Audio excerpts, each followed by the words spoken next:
We're in 1986. NASA is preparing another space shuttle flight, and in January they assembled the final parts of the space shuttle in their launch base in Florida. They work with four main supplier companies: Moton Tioko, Lockheed, Martin Marietta, and Rockwell. Then it is January 28th, the day of the launch. The space shuttle launches and only 73 seconds later explodes in the air.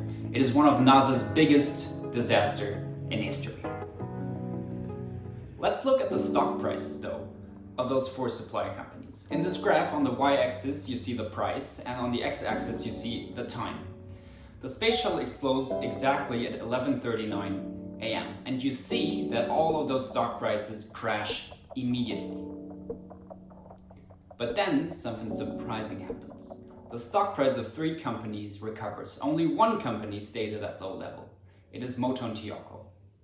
At the same time, NASA is also reacting immediately. They assemble a committee of the smartest minds in the world. Part of that committee is Richard Feynman, Nobel Prize laureate in physics. And this committee is tasked with finding out what actually went wrong on that space shuttle.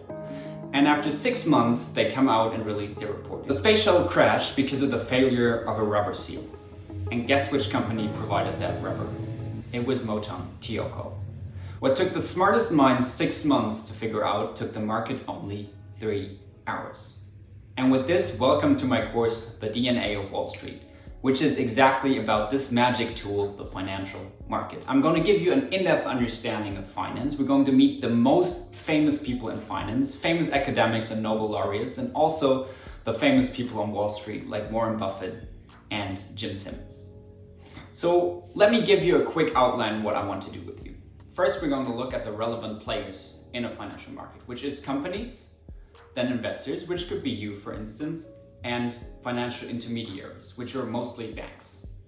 After that, we're going to put all these players together in a market, and we're going to see what happens when they interact in a financial market. We're first going to cover the relevant academic theory, and then we're going to use this theory to solve one central question: how can we actually make money on the money market? And in the final part of the course, we're going to use all of our knowledge to actually solve today's pressing challenges. I'm going to talk about how we can use financial markets to make the world more sustainable and to keep housing prices at a low level. And also, this is where you come in. You can suggest me topics you want me to add to that chapter of the course. Lastly, I will be your instructor for the course. My name is Nicholas Rover. I'm a PhD candidate at the University of Cologne. I've studied my master's in finance and economics at the London School of Economics, and I've worked at KPMG as a consultant specialized in consulting banks. So without further ado, let's get started. Our first lesson will be on the company.